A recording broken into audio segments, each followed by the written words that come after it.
విజయనగరం జిల్లా సిరిపురంలో జిల్లా పరిషత్ ఉన్నత పాఠశాలలో విద్యార్థులను ప్రధానోపాధ్యాయుడు విచక్షణారహితంగా కొట్టిన ఘటన ఆలస్యంగా వెలుగులోకి వచ్చింది. దీంతో విద్యార్థుల తల్లిదండ్రులు ఆందోళన వ్యక్తం చేశారు.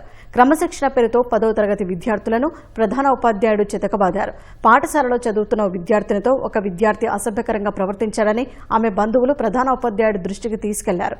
చదువుకోకుండా ఇలాంటి పనులు ఏమిటని విద్యార్థితో పాటు అతనికి సహకరించిన మరికొంతమంది విద్యార్థులను ప్రధానోపాధ్యాయుడు బెత్తంతో కొట్టారు.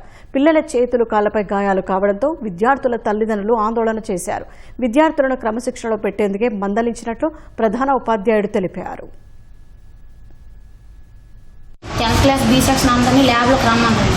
వచ్చిన తర్వాత ఇలాగ ఏడుంచారట. ఏడుంటే చెప్పలేదండి ఎవరినన్నా. ఒక అరగంట టైం ఇస్తామో చెప్పండి అనేసి బయటికి వెళ్ళిపోన్నాడు. డోర్లు వేసి వెళ్ళిపోయిన తర్వాత మళ్ళీ డోర్లు తీసి వచ్చినప్పుడు చెప్పానండి. చెప్తే ఆ అబ్బాయి రాలేదు కదా, ఆ అబ్బాయి మీద తోసేసి నువ్వు ఇలా చెప్తాను కదా అనేసి అన్నారండి. అంత కాదు మేస్తారు నిజంగా నేను చూసానంటే అలాగలాగా కొట్టాను రండి. ఆ అమ్మాయిని తెమ్మంటే విధంగా ఎలా కొట్టించుకోనండి. మొత్తం వాపు వచ్చి రక్తం గూడు పట్టి తర్వాత ఫోన్ నెంబర్లు తీసుకొని సంతకాలు పెట్టి పెట్టించుకున్న తర్వాత ఆ అమ్మాయిని రమ్మంటే ఆ అమ్మాయిని మాత్రం తేరాడండి. మేమైతే మీద ముట్టుకోలేండి. కొట్టించిన తర్వాత పేరెంట్స్ నుంచి అమ్మంటే తెచ్చామండి. తెచ్చేసిన తర్వాత అక్కడ మాట్లాడారు గేట్ కాడ నుంచి.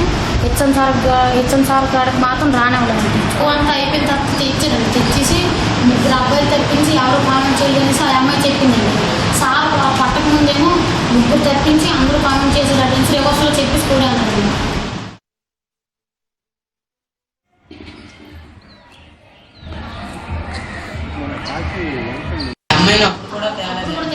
తవ్వు అంతా అయిపోయిన తర్వాత తెచ్చారండి. తెచ్చేసి